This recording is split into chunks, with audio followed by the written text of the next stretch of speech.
Assalamualaikum warahmatullahi wabarakatuh. Perkenalkan, nama saya Melani Cantika Marani dengan NIM 2100250033 dan ini teman saya. Saya Faisal Fikri dengan NIM 2100250034. Di sini kami akan menyampaikan tentang analisis kepemimpinan Arjuna pada kasus gugurnya Abimanyu pada Perang Bharatayuddha.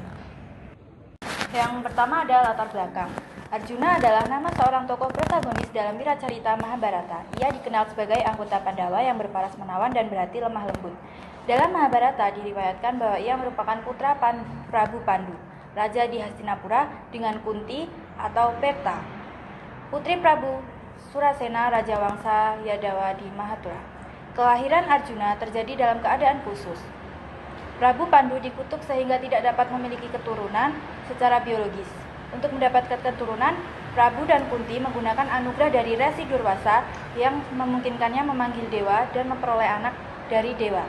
Setelah memanggil dewa Yama, Yudhistira, dan Dewa Bayu, Kunti memanggil Dewa Indra. Dari anugerah Dewa Indra inilah lahirlah Arjuna di lereng Gunung Himawan. Karena kelahirannya dari Indra, Arjuna juga memiliki julukan Indra Tanaya atau Indra Suta. Arjuna memiliki anak dengan salah satu istrinya yang bernama Subhadra. Anak mereka bernama Abimanyu. Lalu ada analisis kepemimpinan. Analisis kepemimpinan Arjuna dalam kegagalan Abimanyu dalam Perang Bharatayuddha. Arjuna di Bharatayuddha tidak secara langsung menyebabkan gugurnya Abimanyu pada perang, melainkan gugurnya Abimanyu terjadi di hari ke-13 perang yang merupakan peristiwa penting dalam sebuah konflik. Arjuna sebagai ayah dan pemimpin memiliki peran penting, namun terdapat beberapa kegagalan strategis dan situasional yang menyebabkan Abimanyu gugur. Dalam pertempuran tersebut, Abimanyu terjebak sendiri di dalam formasi musuh yang disebut Cakrawahwiya.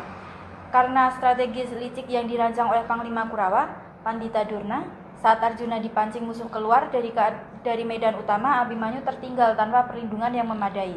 Kegagalan Arjuna dalam melindungi Abimanyu tidak semata-mata karena ketidakmampuan, tetapi juga karena musuh berhasil memisahkan pasukan Pandawa menjadi beberapa bagian, sehingga Arjuna tidak bisa langsung membantu Abimanyu.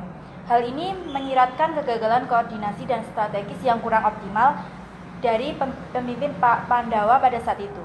Setelah kematian Abimanyu, Arjuna sangat sedih dan merasa sakit hati karena seandainya Jayadrata musuh itu tidak menghalangi jalan pasukan Pandawa, Abimanyu mendapatkan bantuan. Selanjutnya ada kelebihan kepemimpinan. Keahlian tempur yang tak tertandingi yang diakui oleh kedua belah pihak, ketiadaan dirinya di medan perang. Abimanyu bukan gugur karena ketidakmampuannya, melainkan karena ia sedang dialihkan untuk melawan Susarma dan Laskar Trigata di bagian lain medan perang. Kematian Abimanyu memicu kemarahan Arjuna yang mengubahnya menjadi kekuatan yang menghancurkan di medan perang. Kejadian itu memotivasinya untuk bersumpah membunuh Jayadratha, pihak yang menghalangi bantuan untuk Abimanyu, menunjukkan tekad kepemimpinan yang kuat dalam membalas ketidakadilan. Lalu ada kekurangan kepemimpinan. Kegagalan Arjuna sebagai seorang ayah dan pemimpin untuk berada di sisi putranya saat dibutuhkan. Meskipun Abimanyu adalah pejuang yang cakap, ia hanya mengetahui cara memasuki formasi Cakrayuva tetapi tidak tahu cara keluarnya, yang merupakan resiko strategis yang seharusnya diantisipasi oleh pemimpin senior seperti Arjuna atau Bima.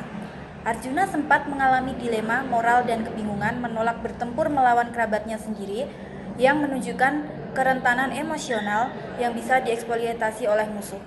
Perasaan duka yang mendalam setelah kematian Abimanyu juga membuatnya nyaris putus asa yang bisa membahayakan seluruh upaya perang Pandawa jika tidak segera diatasi.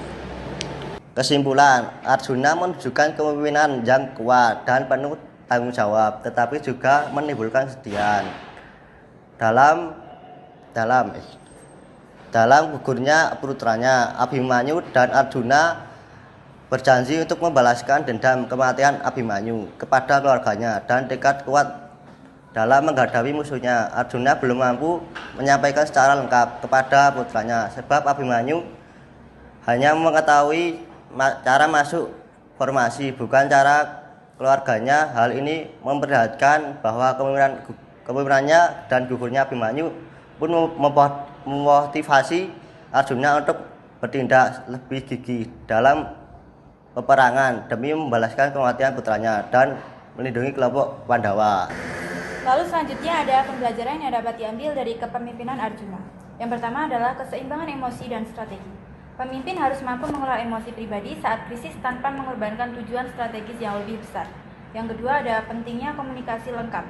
Kegagalan Abimanyu mendapatkan pengetahuan lengkap tentang Cakrawayuha menunjukkan pentingnya informasi yang tuntas dalam delegasi tugas. Ya, presentasi dari kami, kurang lebihnya mohon maaf. Assalamualaikum warahmatullahi wabarakatuh.